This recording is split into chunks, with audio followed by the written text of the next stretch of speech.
Chapter number 14 के अंदर जो टॉपिक था ट्रांसफार्मर का, उसके अंदर हमने डिस्कस करना था कि ट्रांसफार्मर के अंदर लॉसेस कितने टाइप्स के होते हैं, लॉसेस इन अ ट्रांसफार्मर। तो ट्रांसफार्मर के लॉसेस को समझने के लिए हमें सबसे पहले एक बार वंस अगेन जो डायग्राम है ट्रांसफार्मर की वो समझनी होगी कि डायग्राम की जो कंस्ट्रक्शन है वो क्या है, किन चीज़ों से मिलकर आपका ट्रांसफार्मर बनता है। तो आपको समझ में आ जाएगी कि लॉसेस कहाँ कहाँ मुमकिन है, हो सकते हैं। सबसे पहले जो आपका ट्रांसफार्मर है वो हम जानते हैं कि उसके अंदर होती है एक आयरन की कोर। उसकी कंस्ट्रक्शन के अंदर हमने पढ़ा था कि एक आयरन की कोर होती है। उस आयरन कोर की एक साइड के ऊपर हम वाउंड करते हैं प्राइमरी वाइंडिंग, और दूसरी साइड के ऊपर हम सेकेंडरी वाइंडिंग रखते हैं। ठीक है। और ये जो वाइंडिंग्स हैं ये हो गई इसका parts, primary winding and secondary winding. और ये जो आयरन कोर है ये इसका हो गई पार्ट। आयरन कोर का काम ये होता है कि मैग्नेटिक फ्लक्स को ट्रांसफ़र करता है इस कॉइल से दूसरे कॉइल की तरफ, यानी कि ये डेल्टा साई को ट्रैवल करवाता है यहाँ से वहाँ। जबकि प्राइमरी कॉइल के ऊपर हम AC current, alternating current provide करते हैं जिससे डेल्टा साई प्रोड्यूस होता है, और ये दूसरी वाली साइड के ऊपर जाके हमें रिसीव होता है, ये करंट हमें वहाँ पर मिलता है। ठीक है। तो ये जो थी आपकी कुछ कंस्ट्रक्शन थी, अगर आपको याद हो ट्रांसफार्मर की। अब ट्रांसफार्मर में लॉसेस कहाँ कहाँ आ सकते हैं, अगर हम इस चीज़ को ऑब्जर्व करें तो पहला पार्ट ये है कि आप जानते हैं कि ट्रांसफार्मर जो है वो आयरन कोर के ऊपर बनाया गया है। इसकी प्राइमरी और सेकेंडरी वाइंडिंग जो है वो आयरन कोर के ऊपर बनाई गई है। तो आयरन कोर जो है वो गुड कंडक्टर ऑफ इलेक्ट्रिसिटी है, वो भी करंट को कंडक्ट कर सकता है, उसके अंदर ये सलाहियत है। जो प्राइमरी कॉइल के ऊपर मैं करंट दे रहा हूँ ना वो है आईपी, प्राइमरी का करंट। जो सेकेंडरी कॉइल के ऊपर करंट मुझे रिसीव हो रहा है वो है आईएस। चलो ये तो काम की चीज़ें हैं, प्राइमरी का करंट भी काम का है, सेकेंडरी का करंट भी काम का है, क्योंकि प्राइमरी से हम दे रहे हैं, सेकेंडरी से हम रिसीव कर रहे हैं। लेकिन प्रॉब्लम ये आ रही है कि जो फैराडे था उसने कहा था कहीं पर भी अगर delta psi divided by delta T आ गया, delta psi divided by delta T, rate of change of flux किसी भी कंडक्टर में आ गया, तो उस कंडक्टर के अंदर ईएमएफ इंड्यूस हो जाएगी। ईएमएफ का मतलब एक तरह से करंट भी है, क्योंकि वोल्टेज का ताल्लुक डायरेक्ट करंट से होता है, तो उसके अंदर करंट प्रोड्यूस हो जाएगा। अब ये जो delta psi divided by delta T इस कॉइल में प्रोड्यूस हुआ है ना डेल्टा साई, और वो ट्रैवल करके आयरन कोर के थ्रू दूसरे वाले कॉइल में जा रहा है डेल्टा साई, तो डेल्टा साई की वजह से आईपी और डेल्टा साई की वजह से आईएस प्रोड्यूस हो रहा है। लेकिन जब ये ट्रैवल होता हुआ आयरन कोर के थ्रू जा रहा है तो आयरन कोर में भी तो करंट प्रोड्यूस हो जाएगा जिस करंट की रिक्वायरमेंट नहीं है, और उस करंट की वजह से आयरन कोर आपका होगा हीट, रेजिस्टेंस होगी, जाहिर सी बात है हीट होगा। तो ये अनवांटेड करंट है, इसको हम कहते हैं एडी करंट या फिर सर्कुलेटिंग करंट, क्योंकि ये सर्कुलेट कर रहा होता है ना आयरन कोर में, इसलिए इसको सर्कुलेटिंग करंट भी कहते हैं। ये जो है ये आपका पहला लॉस है जो आप ट्रांसफार्मर के अंदर फेस करेंगे। ठीक है जी।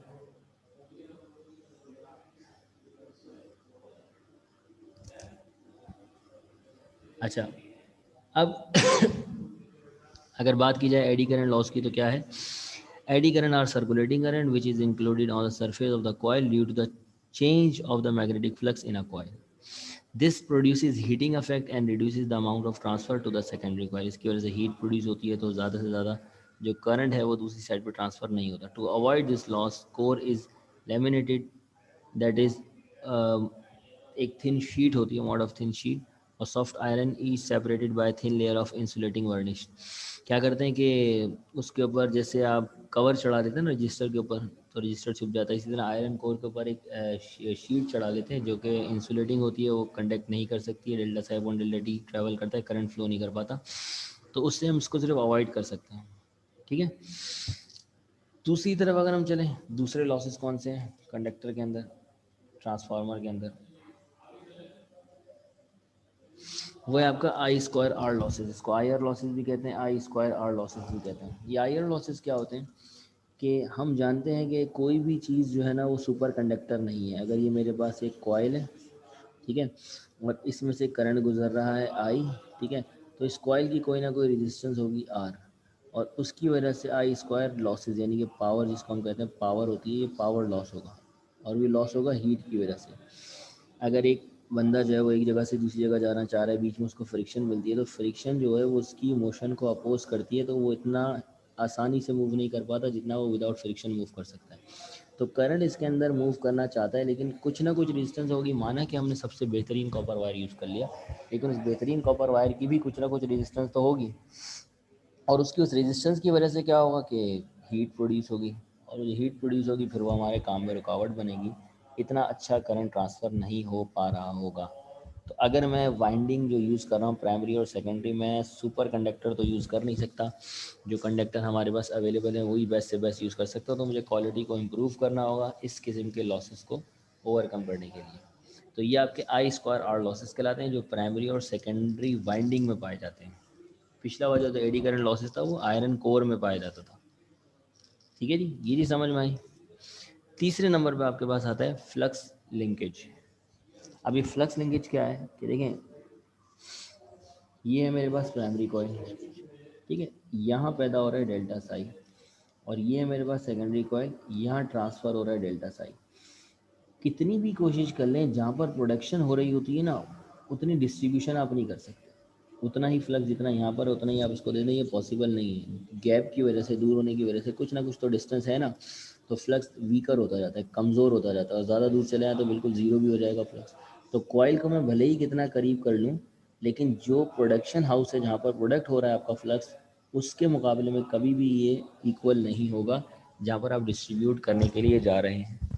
तो इसका मतलब तो ये हुआ कि फ्लक्स लिंकेज की प्रॉब्लम हमेशा रहेगी, भले स्मॉल ही रहे, लेकिन ये प्रॉब्लम भी आपके पास रहेगी कि जो फ्लक्स प्रोड्यूस हो रहा है प्राइमरी में वो सारा का सारा पॉसिबल नहीं है दूसरे सेकेंडरी वाइंड की तरफ ट्रांसफ़र करना। इसका मतलब तो ये हुआ 100% एफिशिएंसी पॉसिबल नहीं है। तो some loss of energy is due to the small amount of flux primary falls down to reach to secondary, secondary तक वो पहुंच नहीं पाता है, और ये एक आपका लॉस के सूरत में सामने आता है फिर आपके। एट लास्ट अगर हम देखें, हमारे पास आता है हिस्ट्रेसिस लॉस। अब ये जो लॉस है इसको समझने के लिए आपको समझना होगा थोड़ा बहुत, अगर आप केमिस्ट्री से आइडिया है आपको, केमिस्ट्री के अंदर आपने डायपोल मूवमेंट पढ़ी होगी, कि अगर कोई मैग्नेटिक फील्ड के अंदर डायपोल को रख दिया जाए, जैसे फॉर एग्जांपल ये मेरे पास नॉर्थ पोल है, ये मेरे पास साउथ पोल है, यहाँ पर मैंने आयरन को रख दिया, डायपोल को रख दिया, तो उसके मॉलिक्यूल्स अपने आप को नॉर्थ से साउथ की डायरेक्शन में अरेंज कर लेंगे। सारे मॉलिक्यूल्स जो है ना वो अपने आप को किस डायरेक्शन में अरेंज कर लेंगे, नॉर्थ से साउथ की तरफ। जैसे हवा अगर इस तरफ चल रही है तो सारे मॉलिक्यूल्स की डायरेक्शन इधर हो जाएगी ना, हवा अगर इस तरफ चल रही है तो सारे मॉलिक्यूल्स की डायरेक्शन इधर हो जाएगी, इधर आ रहे होंगे उनकी डायरेक्शन इधर होगी। तो इसी तरह मैग्नेटिक फील्ड किस तरह जनरेट हो रही है, उसी डायरेक्शन में जो मॉलिक्यूल्स हैं वो अपने आप को अरेंज कर लेते हैं। जो आयरन के मॉलिक्यूल्स हैं ना वो अपने आप को उसी हिसाब से अरेंज करेंगे जिस डायरेक्शन में आपका मैग्नेटिक फ्लक्स जनरेट हो रहा होगा। अब मैग्नेटिक फ्लक्स के साथ मसला ये है कि मैग्नेटिक फ्लक्स आपका चेंजिंग है, चेंजिंग मैग्नेटिक फ्लक्स है, क्योंकि हम एसी करंट दे रहे हैं ना, एसी करंट में एक पॉजिटिव साइकिल होती है एक नेगेटिव। तो इसका मतलब ये हुआ कि अगर नॉर्थ एंड साउथ इस तरह था तो फिर साउथ एंड नॉर्थ इस तरह हो गया। इसकी वजह से जो आपके मॉलिक्यूल्स हैं वो मुसलसल अपनी डायरेक्शन को चेंज कर रहे होंगे, कभी इधर मुँह कर रहे होंगे, कभी इधर मुँह कर रहे होंगे, कभी इधर मुँह कर रहे होंगे, क्योंकि अल्टरनेटिंग करंट फ्लो हो रहा है ना। तो इनकी डायरेक्शन जो चेंज हो रही है, इसके अंदर जो वो एनर्जी यूज़ कर रहे होंगे वो एनर्जी भी आपको लॉस की सूरत में मिलेगी। तो because each time direction of magnetization is reversed, हर मरतबा जो डायरेक्शन है मैग्नेट की वो रिवर्स हो रही है, क्योंकि एसी करंट है, अल्टरनेटिंग करंट है, पॉजिटिव साइकिल आती है फिर नेगेटिव साइकिल आती है। तो इसकी वजह से some energy is wasted in overcoming the internal friction known as hysteresis. Internal friction को ओवरकम नहीं, यानी कि जो मूवमेंट हो रही है इन मॉलिक्यूल्स के दरमियान उसके अंदर फ्रिक्शन प्रोड्यूस हो जाती है, तो उसके अंदर कुछ एनर्जी आपकी लॉस हो जाती है।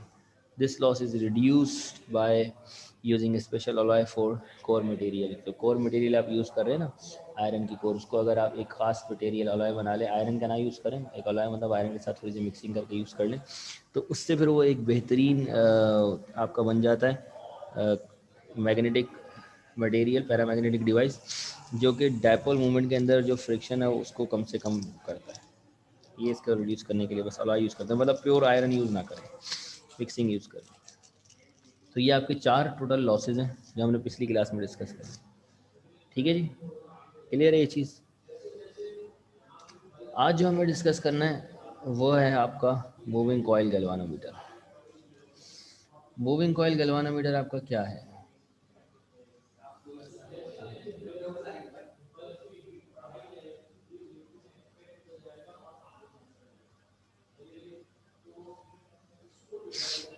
अच्छा, मूविंग कॉइल गैल्वानोमीटर की अगर बात की जाए तो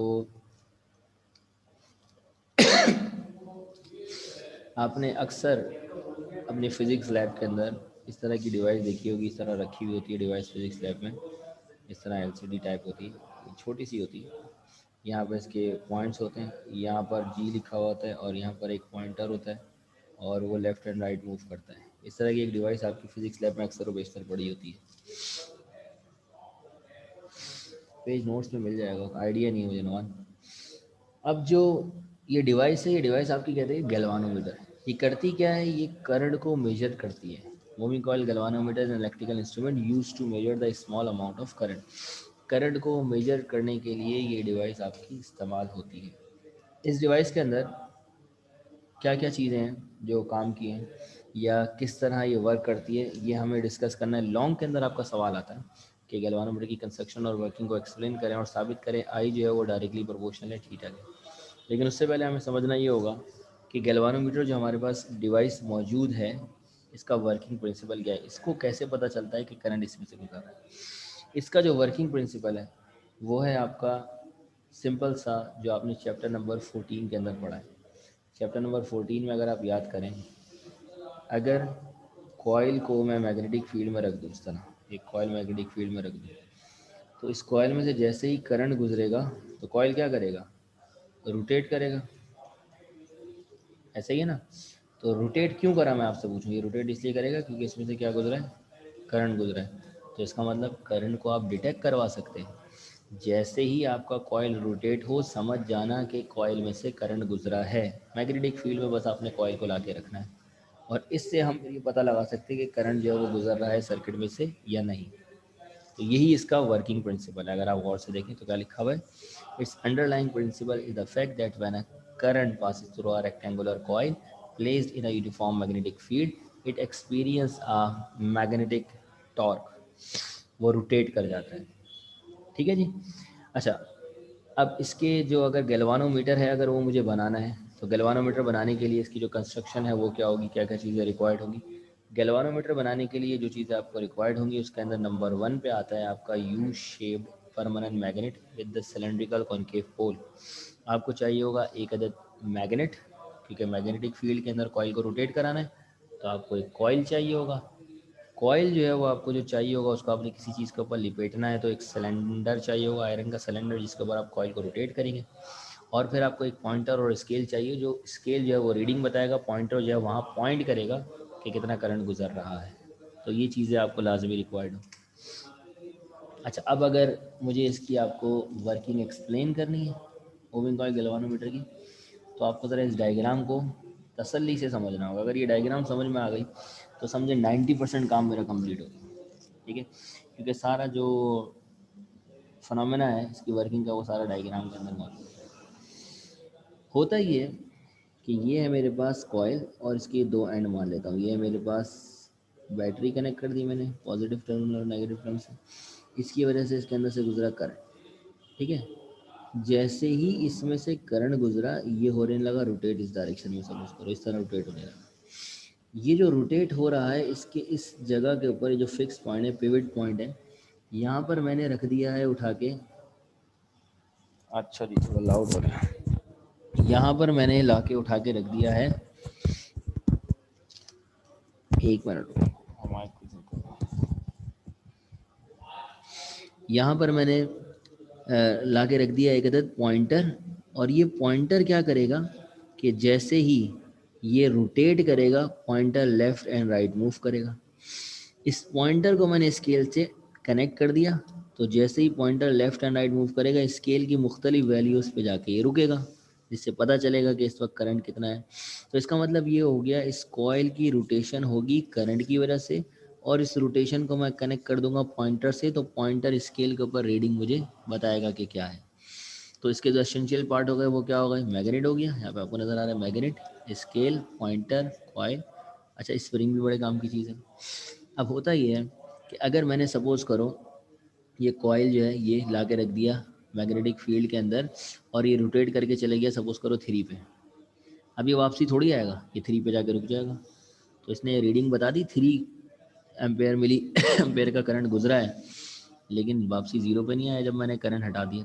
क्यों आएगा 0 पे, वापसी जाने के तो कोई है ही नहीं, जा ही सकता है, वापसी थोड़ी आ सकता है। तो इसके लिए फिर हम क्या करते हैं, हम वो फिनोमेना यूज़ करते हैं जो अक्सर आपने डोर्स के अंदर देखा होगा। आपके जो दरवाजे होते हैं कुछ बैंक वगैरह के अंदर जो लगे हुए होते हैं या मार्केट्स के अंदर लगे होते हैं दरवाजे डोर्स, वो आप जब ओपन करते हैं तो वो आपको फोर्स लगानी होती है, उससे वो ओपन होते हैं। लेकिन जब आप फोर्स हटाते हैं तो वो वापसी अपनी जगह पे जाकर रुक जाते हैं। तो इसी तरह जब इसमें से करंट गुजरेगा तो ये रोटेट होके जाएगा किसी भी डायरेक्शन में, सपोज करें 4 पे चला जाएगा। लेकिन जैसे ही रोटेट होने लगेगा इसके साथ एक स्प्रिंग अटैच होता है जिसको सस्पेंशन स्ट्रिप कहते हैं। ये स्ट्रिप घूमने लगती है, तो इसके सर्कुलेट होने से ये टाइट होने लगती है, तो इसको रिलीज़ होना होता है वापसी। तो जैसे ही करंट आप हटाते हैं वापसी रिलीज होकर अपनी जगह पे जाती है, तो पॉइंटर को भी ज़ीरो पे ले जाती है। ये आप समझ सकते हैं वो पुराने ज़माने में, मतलब हमारे दौर में, आपका तो आइडिया नहीं, आप लोगों का दौर तो सारा मोबाइल पे ही गुजरा है। लेकिन हमारे टाइम पे ना अक्सर चाबी वाले खिलौने आते थे। चाबी को हम घुमाते रहते थे, चाबी को घुमाते रहते थे, और देन जब हम उससे रिलीज़ कर देते तो वो जो है वो चलने लग जाती थी। वो होता क्या था, जब हम चाबी को घुमाते थे ना तो वो स्प्रिंग टाइट हो रहा होता था, वो अंदर का जो स्प्रिंग आपको नज़र आ रहा है ये घूम रहा होता था, घूमते घूमते इतना टाइट हो जाता था, अभी रिलीज़ होने की कोशिश करता था। तो जैसे हम उस गाड़ी को नीचे रखते थे वो रिलीज़ होता, गाड़ी चलने लग जाती थी। तो वो जो फिनोमिना था वो सेम फिनोमिना वो स्प्रिंग यहाँ पे काम कर रहे हैं कि जैसे ही कॉइल आपका रोटेट होगा स्प्रिंग आपका टाइट होगा। तो स्प्रिंग जब आप करंट हटाएंगे तो स्प्रिंग क्योंकि अपनी जगह पे वापसी आने की कोशिश करेगा, तो पॉइंटर वापसी आपका ज़ीरो पे आकर रुक जाएगा। तो स्प्रिंग का भी यहाँ पे बहुत अहम किरदार है। क्लियर है ये चीज़? अब ज़रा इसकी वर्किंग को समझ लें वर्डिंग के साथ। When a current passes through galvanometer coil, it experiences a magnetic deflecting torque which tends to rotate it from its resting position. ये मेरे पास एक अदद कॉयल है, ये आपको नज़र आ रहा होगा। इस कॉयल में से जैसे ही करंट गुजरेगा तो ये यहाँ पे था, सपोज करो पहले पॉइंटर, तो इसकी वजह से इसको टॉर्क प्रोड्यूस होगा करंट गुजरने की वजह से, और ये यहाँ से मूव होके कहाँ आ जाएगा, इस पॉइंट के ऊपर आ जाएगा। सपोज करो ये पॉइंट जो है वो 3 है, 0 से कहाँ मूव होके आ गया, 3 पे आ गया। लेकिन एक बात याद रखें, as the coil rotate it produces twist in the suspension strip. जब ये घूम रहा होगा ना, इधर जा रहा होगा, तो ये जो ट्विस्ट है ना सस्पेंशन स्ट्रिप में, ये भी बढ़ रहा होगा, ये टाइट हो रही होगी। मतलब पहले अगर ये इस तरह लूज थी, सिंपल थी, तब ये टाइट हो जाएगी इसके घूमने की वजह से। तो अगर ऐसा हो रहा होगा कि इसकी जो सस्पेंशन स्ट्रिप है वो फोर्स लगाने लग जाएगी वापसी आने के लिए, the twist in the suspension produce an elastic restoring torque, वो भी घुमा के इसको वापसी लाने की कोशिश करेगी, टॉर्क तो ये भी प्रोड्यूस करेगी। ये वाला टॉर्क आपका कहलाएगा इलास्टिक रिस्टोरिंग टॉर्क, जो वापसी उसको लाने की कोशिश कर रहा है, restoring torque. The coil rotates until the elastic restoring torque due to the strip does not equal and cancel the deflecting magnetic torque। ये आपका उस वक्त तक रोटेट होता रहेगा जब तक करंट जो है वो बैलेंस ना हो जाए इलास्टिक रिस्टोरिंग टॉर्क से। जैसे आप दरवाज़ा खोलते हैं ना, आप फोर्स लगाते हैं, तो आप कितना दरवाज़ा खोलना चाह रहे हैं आप उस हिसाब से फोर्स लगाते हैं। उसके बाद वहाँ पर हैंग हो जाता है, दरवाज़ा रुक जाता है, आप अगर फोर्स हटाते हैं तो वापसी जाता है। जब तक फोर्स लगी हुई है उस वक्त तक आपकी फ़ोर्स और स्प्रिंग की जो फोर्स है जो वापसी लाने की उसे कोशिश कर रहा है, दोनों बैलेंस, दोनों बराबर हैं। तो इसी तरह यहाँ पर भी होता है कि जब करंट गुजरता है तो कॉइल रोटेट होकर आगे जाने की कोशिश करता है, लेकिन स्प्रिंग उसे वापसी लाने की कोशिश करता है। एक वक्त आता है वो वहाँ पर किसी भी पॉइंट पर आकर रुक जाता है, दोनों जहाँ पर बैलेंस हो जाती है। वो पॉइंट वो रीडिंग का पॉइंट होता है जो आपको शो हो रही होती है कि कितना करंट इस वक्त इस कॉइल में गुजर रहा है, जिसकी वजह से यहाँ पर आकर रुका है। तो इक्विलिब्रियम कब हासिल होती है, जब इलास्टिक टॉर्क जो है वो बैलेंस हो जाता है डिफ्लेक्टिंग मैग्नेटिक टॉर्क के साथ। वहाँ पर आपको इक्विलिब्रियम हासिल हो जाती है और आपका जो पॉइंटर है वो रोटेट करना बंद कर देता है एट दैट पर्टिकुलर पॉइंट। अब इसको अगर मैथमेटिकली हम एक्सप्लेन करने के लिए जाएं, तो मैथमेटिकली आप जानते हैं कि जो टॉर्क का फार्मूला है वो हमने चैप्टर नंबर 14 के अंदर पढ़ा था, और वो था बीना कॉस एल्फा। ये टॉर्क का फार्मूला था। कौन से टॉर्क का फार्मूला था? मैग्नेटिक फील्ड के अंदर अगर हम कॉइल को रखें और उसमें से करंट गुजरे तो जो टॉर्क प्रोड्यूस होता है, ये उसका फार्मूला था। Torque experience by a coil current carrying coil placed in a uniform magnetic field. आपने बताना है कि भाई क्योंकि यहाँ पर यही फिनोमेना है, यही काम हो रहा है, तो फार्मूला भी यही यूज़ करेंगे, डिफ्लेक्टिंग टॉर्क का। और यहाँ पर जो चीज़ें आ रही हैं वो क्या है, जैसे यहाँ पर वी किस चीज़ को रिप्रेजेंट कर रहा है, मैग्नेटिक फील्ड को। आई किसको रिप्रेजेंट कर रहा है, करंट को। एन किसको रिप्रेजेंट कर रहा है, number of turns of a coil को। ए किसको रिप्रेजेंट कर रहा है, एरिया ऑफ अ कॉइल को। और कॉस एल्फा किसको रिप्रेजेंट कर रहा है, कि कॉइल को हमने कितने एंगल से प्लेस करा है, वो ये रिप्रेजेंट कर रहा है। ठीक है जी, क्लियर है। अब जैसे ही कॉइल अपनी जगह से छोड़ के यहाँ जाएगा तो जो स्ट्रिप है वो क्या हो जाएगी, और ज़्यादा फोर्स लगाएगी इसको वापसी आने के लिए। तो एक एक टॉर्क और प्रोड्यूस होगा। ये तो टॉर्क करंट गुजरने की वजह से प्रोड्यूस हुआ है, ये इसके स्ट्रिप के घूमने की वजह से एक और टॉर्क प्रोड्यूस हुआ है जिसको इलास्टिक रिस्टोरिंग टॉर्क का नाम दिया था। उसका फार्मूला और उसकी कैलकुलेशन क्या है ज़रा वो देख लें। जो इलास्टिक रिस्टोरिंग टॉर्क है वो आपने पढ़ा होगा न्यूटन्स का, सॉरी हुक्स लॉ, अगर आपको याद है हुक्स लॉ। हुक्स ने कहा था फोर्स बराबर होती है माइनस के एक्स की, अगर स्प्रिंग आपका क्या है लीनियर है और उसके अंदर रोटेशन इस तरह की हो रही है, आगे जा रहा है और वापसी आ रहा है, तो के जो है वो स्प्रिंग कांस्टेंट था, एक्स जो है वो डिस्प्लेसमेंट था, एफ जो है वो फोर्स थी। लेकिन अगर स्प्रिंग इस सूरत में है और इस पॉइंट से वो उसको खींच रहे हैं और घुमा रहे हैं, तो इस सूरत के अंदर जो डिस्प्लेसमेंट होती है ना वो एंगुलर डिस्प्लेसमेंट होती है, एक्स नहीं होती, लीनियर डिस्प्लेसमेंट होती है, रोटेशन हो रही है। तो रोटेशन में जो डिस्प्लेसमेंट होती है उसे हम एंगुलर डिस्प्लेसमेंट कहते हैं। तो इसका मतलब ये हो गया यहाँ एक्स की जगह आ जाएगा थीटा। कांस्टेंट जो होता है, जो घूमने का कांस्टेंट होता है, मतलब जो घूमने से जो उसके अंदर ट्विस्ट, कितना ट्विस्ट बर्दाश्त कर सकता है, कितने ट्विस्ट पे कितनी फोर्स वो लगाएगा, वो आपका कहलाता है सी, या के की जगह कांस्टेंट सी आ जाता है। और क्योंकि घूम रहा है तो फोर्स की वजह से अगर टर्न प्रोड्यूस हो जाए तो उसको हम क्या कहते हैं टॉर्क, तो ये टॉर्क का फार्मूला बन गया। तो जो टॉर्क का फार्मूला है इलास्टिक रिस्टोरिंग टॉर्क का, वो torque is equal to C theta, where C is the twist of a suspension, कितना ट्विस्ट होता है, कितना टॉर्क प्रोड्यूस करता है, कितना बैंड होने पे, ये हर किसी का अलग होता है, कांस्टेंट है ना भाई। अगर मैंने अच्छी स्ट्रिप बनाई है तो हो सकता है हल्के से ट्विस्ट पे वो बहुत ज़्यादा वापसी आने की कोशिश करे, बेकार बनाई है तो ट्विस्ट देने पे वापसी ना है। तो ये तो मटेरियल टू मटेरियल और क्वालिटी टू क्वालिटी वेरी कर सकता है, तो ये कांस्टेंट होता है। तो यहाँ पर हमारे पास इलास्टिक रिस्टोरिंग टॉर्क का फार्मूला आ गया सी थीटा, वेयर थीटा क्या चीज़ है, थीटा किस चीज़ को रिप्रेजेंट कर रहा है, थीटा रिप्रेजेंट कर रहा है आपका टॉर्क पर unit angle of a suspension of a twist, और दूसरी चीज़ रिप्रेजेंट कर रही है टॉर्क, सी रिप्रेजेंट कर रहा है टॉर्क पर unit twist of a suspension strip, जबकि angle of twist of suspension represent हो रहा है थीटा से। अब बात करते हैं ज़रा इक्विलिब्रियम की। इक्विलिब्रियम में आप जानते हैं कि अगर इक्विलिब्रियम हासिल हो तो इक्विलिब्रियम में होता ये है कि डिफ्लेक्टिंग मैग्नेटिक टॉर्क जो उसको दूर ले जाने की कोशिश कर रहा होता है इलास्टिक रिस्टोरिंग टॉर्क के बराबर हो जाता है, जो उसको दूर ले जाने से रोक रहा होता है। तो आपका जो पॉइंटर है वो किसी पॉइंट पर आकर रुक जाता है, जैसे अगर ये पॉइंटर है ना आपका इस तरह यहाँ पर आकर रुक गया, इसका मतलब ये हो गया करंट इसको यहाँ लेके जाना चाह रहे हैं और इलास्टिक रिस्टोरिंग टॉर्क इसको वापसी लेके आना चाह रहे हैं, तो दोनों बैलेंस हो चुके हैं, तो ये रुक गया। इक्विलिब्रियम की ये कंडीशन है। तो इक्विलिब्रियम की कंडीशन यहाँ पे अप्लाई करते हैं, कहते हैं कि डिफ्लेक्टिंग मैग्नेटिक टॉर्क बराबर इलास्टिक रिस्टोरिंग टॉर्क के, दोनों की वैल्यूज को पुट कर देते हैं। अच्छा जी, डिफ्लेक्टिंग मैग्नेटिक टॉर्क का फार्मूला क्या है, बीना कॉस एल्फा, और इलास्टिक रिस्टोरिंग टॉर्क का फार्मूला क्या है, सी थीटा।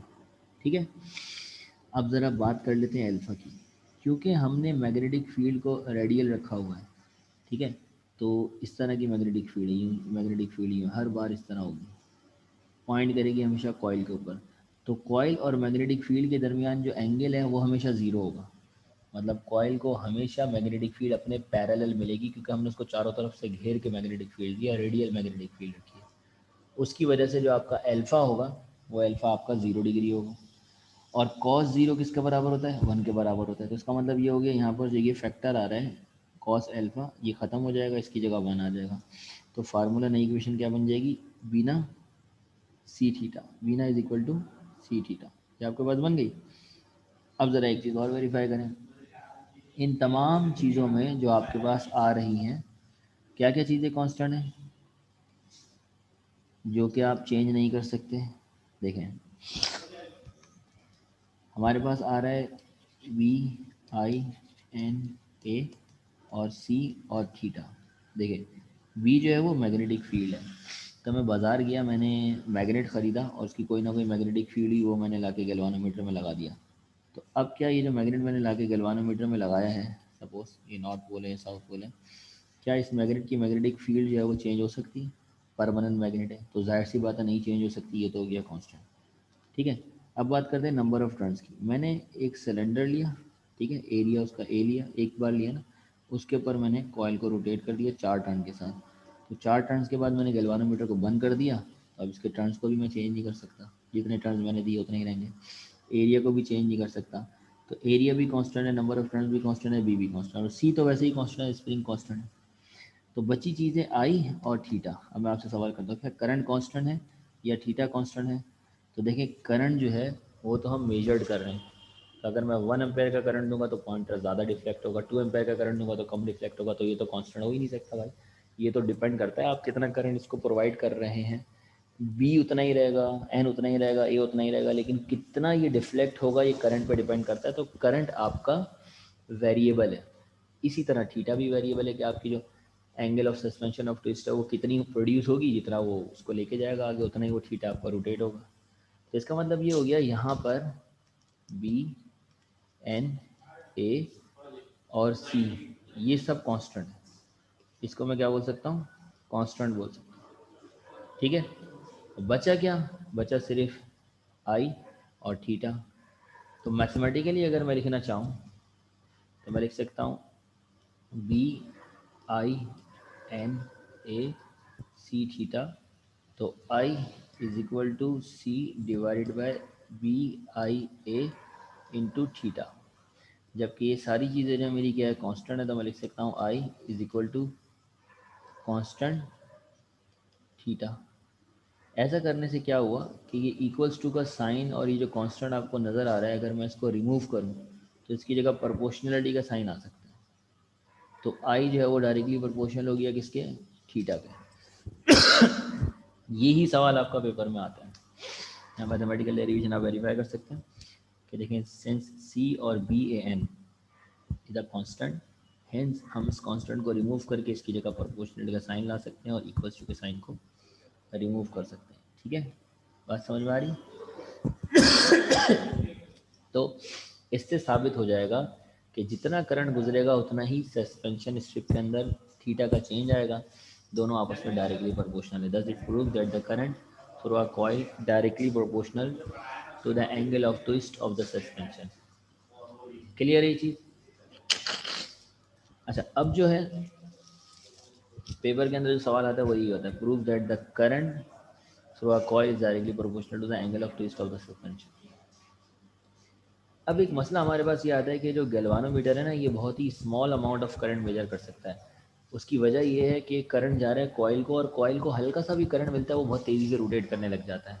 तो ज़्यादा करंट देंगे तो वो तो पागल ही हो जाएगा, मतलब जगह ही नहीं मिलेगी उसको आगे जाने की, इतना ज़्यादा रोटेट करने की वो कोशिश करेगा।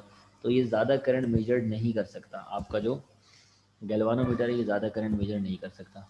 तो अगर हम चाहते हैं कि हम ज़्यादा करंट मेजर करवाएं तो हमें गैल्वानोमीटर में थोड़ी सी मॉडिफिकेशन करनी होगी। जैसा कि हम मॉडिफिकेशन देखते हैं गाड़ियों में, हम मॉडिफिकेशन देखते हैं बाइक्स में, 70 होती है, 125 होती है, 150 होती है, 200 होती है। तो ये जितनी भी आपकी बाइक्स हैं ये होती तो बाइक्स ही है ना, लेकिन इनके अंदर मॉडिफिकेशन होती है। इसी तरह अगर मैं आपसे कहूँ मेरे पास गैल्वानोमीटर है, तो गैल्वानोमीटर जो है ना वो ज़ीरो से लेकर मुश्किल से 5 मिली एम्पेयर या 10 मिली एम्पेयर तक का करंट मेजर कर सकता है। इससे ज़्यादा करंट मेजर नहीं कर सकता। मिली एम्पेयर, सोचें मिली एम्पेयर कितना मामूली सा करंट है। उसकी वजह ये है कि जब गैल्वानोमीटर यहाँ ज़ीरो पे होता है और इसको मैं 5 मिली एम्पेयर का करंट देता हूँ तो पूरा का पूरा डिफ्लेक्ट होकर यहाँ चले जाता है, यहाँ आ जाता है। इस पॉइंट को मैं कह देता हूँ 5 मिली एम्पेयर। तो इससे आगे तो जा ही नहीं सकता। सपोज करें ये एंड पॉइंट है, यहाँ पर आ जाता है, इससे आगे तो ये जा ही नहीं सकता ना। तो 0 से 5 मिली एम्पेयर तक का करंट मेजर करके मुझे दे सकता है। लेकिन मैं तो ये चाहता हूँ कि ये मुझे ज़्यादा करंट मेजर करके दें। तो फिर करना ये होता है, हम थोड़ी सी मॉडिफिकेशन करते हैं और इसको कन्वर्ट करते हैं एमीटर में। एमीटर जो है वो भी डिवाइस है जो करंट को मेजर करती है जिस तरह गैल्वानोमीटर मेजर करता है, लेकिन ये गैल्वानोमीटर की मॉडिफाइड फॉर्म है और ये ज़्यादा करंट अगर गुजर रहा हो सर्किट में से तो उसे भी मेजर कर सकती है। अब टेक्निकली ये करता कैसे है, देखो ये है आपका गैल्वानोमीटर, ठीक है। इसके साथ हम लगा देते हैं एक रेजिस्टेंस जिसका नाम होता है शंट रेजिस्टेंस, इसको आर एस से रिप्रेजेंट करते हैं। गैल्वानोमीटर की अपनी रेजिस्टेंस तो चलो आई जी होती है, ठीक है। अब होता क्या है, जैसे ही हम किसी सर्किट से इसको कनेक्ट करते हैं उस सर्किट से करंट मिलता है इसे, ठीक है। पहले जब ये वाली रेजिस्टेंस मौजूद नहीं थी सारा का सारा करंट किसको मिल रहा था, गैल्वानोमीटर को मिल रहा था। लेकिन जैसे ही मैंने ये रेजिस्टेंस लगा दी अब करंट डिस्ट्रीब्यूट हो रहा है, क्योंकि पैरेलल सर्किट है ना, पैरेलल लगाया मैंने, तो करंट डिस्ट्रीब्यूट होगा। तो आर एस को भी करंट मिलेगा और गैल्वानोमीटर को भी करंट मिलेगा। आर एस अगर मैं कम रखूँगा, सही है, तो ज़्यादा करंट इसमें से गुजरेगा। तो अब देखो हुआ क्या, इस गैल्वानोमीटर जब ये वाली रेजिस्टेंस मौजूद नहीं थी, इस गैल्वानोमीटर को जब मैंने 5 मिली एम्पेयर का करंट दिया, सपोज करो ये फुल डिफ्लेक्ट हो गया, यहाँ पर आ गया, यहाँ से यहाँ तक सपोज करो इसकी फुल डिफ्लेक्शन थी, तो 5 मिली एम्पेयर के करंट में ये कितना डिफ्लेक्ट हो गया, फुल स्केल डिफ्लेक्ट होगी। ठीक है, बात समझ में आई? तो जब मैंने इसको 5 मिली एम्पेयर का करंट दिया, ये फुल डिफ्लेक्ट हो गया। इस वक्त ये वाली रेजिस्टेंस मौजूद नहीं थी। अब क्या हुआ, अब मैंने इसको सपोज करो दिया 5 एम्पेयर का करंट। अब जब 5 एम्पेयर का करंट मैंने इसको दिया, तो अब वो 5 एम्पेयर के करंट में से इस गैल्वानोमीटर को सपोज करो 5 मिली एम्पेयर ही करंट मिला। बाकी का सारा करंट किसने ले लिया? इस आर एस ने ले लिया, शंट रेजिस्टेंस ने ले लिया। तो जब गैल्वानोमीटर के कॉइल को करंट मिलेगा 5 मिली एम्पेयर, तो वो तो उतना ही डिफ्लेक्ट होगा ना। लेकिन अगर मैं आपसे पूछूं क्या पीछे से करंट 5 मिली एम्पेयर ही मिल रहा है, तो इसका आंसर होगा नहीं। पीछे से तो हम इसे 5 एम्पेयर दे रहे हैं, लेकिन गैल्वानोमीटर तक जो पहुंच रहा है वो 5 मिली एम्पेयर है। बाकी का ये अपने पास सेव कर रहा है, मतलब बचा रहा है गैल्वानोमीटर को फुल करंट देने से। तो हम 5 मिली एम्पेयर को 5 एम्पेयर में कन्वर्ट कर सकते हैं। अब जो मैं नया पॉइंटर बनाऊंगा, मैं क्या करूंगा, मैं इसको 0 कहूँगा, इसको 1 कहूँगा, इसको 2 कहूँगा, इसको 3 कहूँगा, इसको 4 कहूँगा, इसको 5 एम्पेयर कहूँगा, मिली एम्पेयर नहीं कहूँगा। क्योंकि 5 एम्पेयर का करंट जब गुजर रहा था तब फुल स्केल डिफ्लेक्शन हो रही थी। भले से ये अपनी रीडिंग जो है वो अपने पास कैप्चर कर रहा है, सारा का सारा करंट खुद अपने में लेके जा रहे हैं, लेकिन गैल्वानोमीटर को तो 5 एम्पेयर पे फुल स्केल डिफ्लेक्शन दे रहा है ना। तो अब 5 एम्पेयर देने पे भी क्या हो रहा है, गैल्वानोमीटर 5 मिली एम्पेयर ही डिफ्लेक्ट हो रहा है, लेकिन करंट जो है वो तो 5 एम्पेयर है ना। तो इसीलिए हम उस लेबल को चेंज करके 5 मिली एम्पेयर से 5 एम्पेयर कह देंगे। तो उसके लिए ज़रूरत किसकी पड़ेगी, इस शंट रेजिस्टेंस की, ये बहुत है। तो हमें इसकी कैलकुलेशन करनी होगी कि शंट रेजिस्टेंस कितनी वैल्यू की लगाएंगी तो कितना रेंज तक का करंट हम कैलकुलेट कर सकते हैं। ज़रा सबसे पहले देख लेते हैं कि आपकी डेफिनेशन क्या है एमीटर की। Ammeter means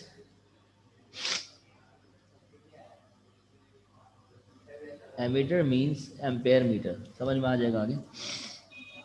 Ammeter is the unit of current. So an ammeter is an electrical instrument which is measure the current.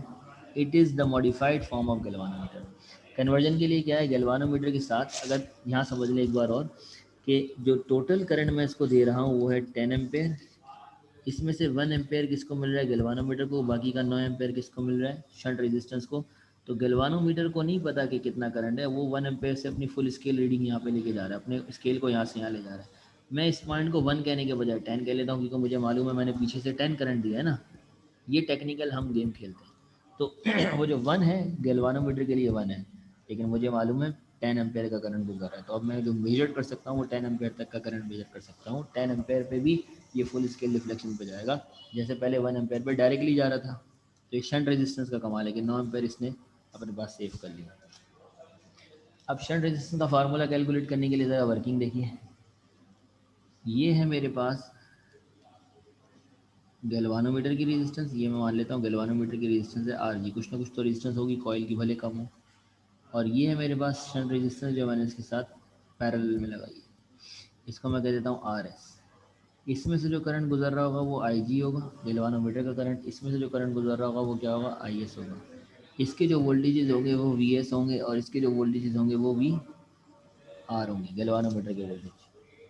अब मैं आपसे पूछूं, अगर दो रेजिस्टेंस पैरेलल में लग जाए, एक R1 हो, एक R2 हो, इसका करंट I1 हो, इसका करंट I2 हो, इसके वोल्टेज V2 हो, इसके वोल्टेज V1 हो, तो पैरेलल कॉम्बिनेशन में क्या चीज़ कांस्टेंट होती है, चैप्टर नंबर 13 है। और क्या चीज़ चेंज होती है, कोई बता सकता है?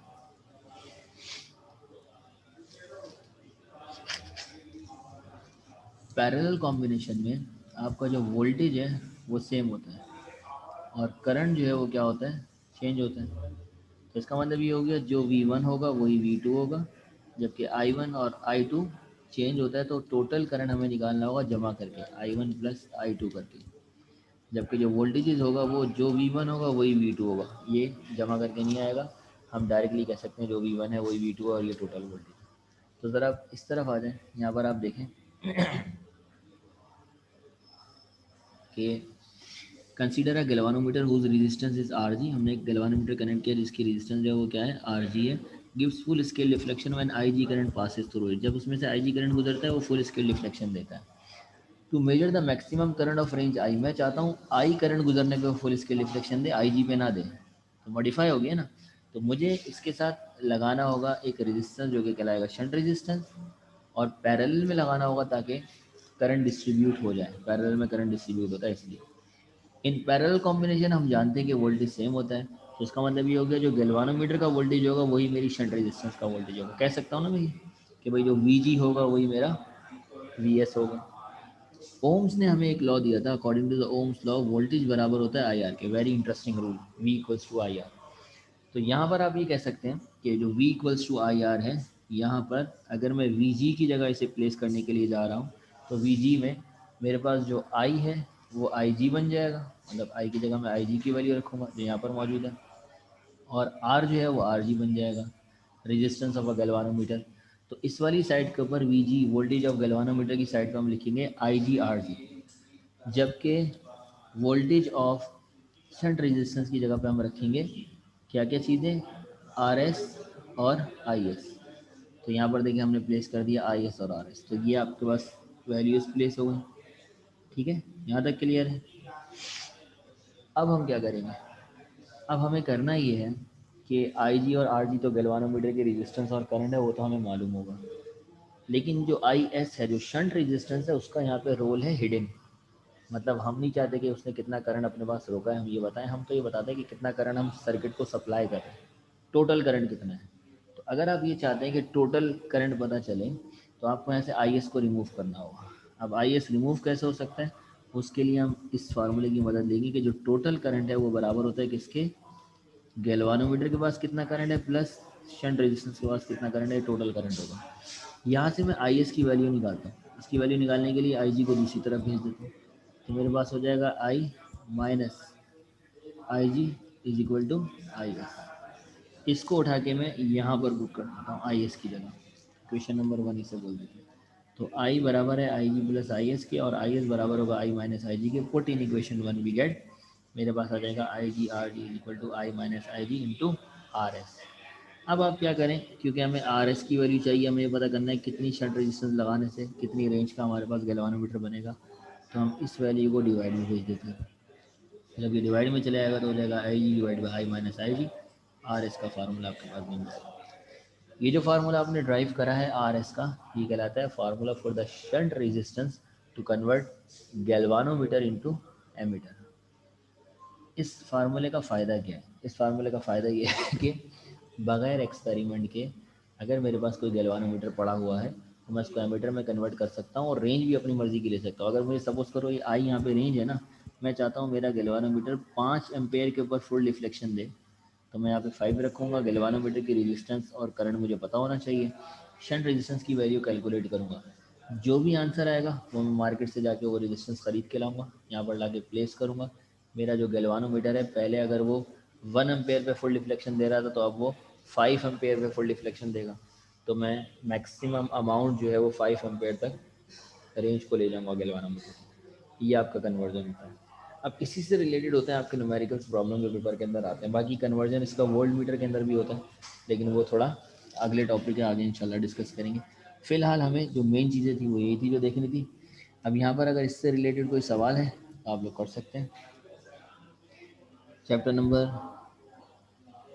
जो आपका 15 है, इंतहाई शॉर्ट चैप्टर है जिसके अंदर टोटल आपके कितने टॉपिक्स हैं, टोटल 3 टॉपिक्स हैं। एक मूविंग ऑयल गैल्वानोमीटर है, एक उसकी कन्वर्जन है, और फिर वीड स्टोन ब्रिज है। बस चैप्टर आपका ख़त्म। जो मूविंग ऑयल गैल्वानोमीटर है ये आपका लॉन्ग के अंदर आता है। ठीक है, इस चैप्टर के अंदर जो पहली चीज़ है वो क्या है, moving coil galvanometer M G. ये हमेशा आपका लॉन्ग में सवाल आएगा। और इसके बाद जो 2 सवाल है ना कन्वर्जन के, एमीटर वाला सवाल और वोल्ट मीटर वाला सवाल, ये 2 सवाल आपके शॉर्ट में आते हैं।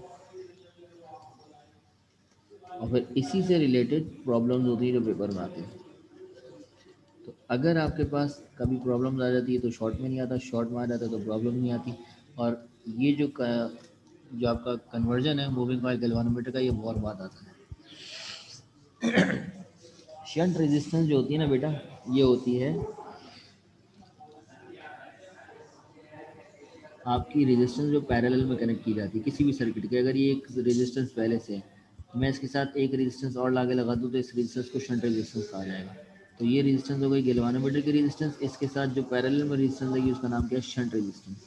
और ये जनरली लो वैल्यू की होती है, ताकि ज़्यादा से ज़्यादा करंट इसमें से गुजरे और गैल्वानोमीटर को पता ना चले और वो डिफ्लेक्ट ना हो। That's it.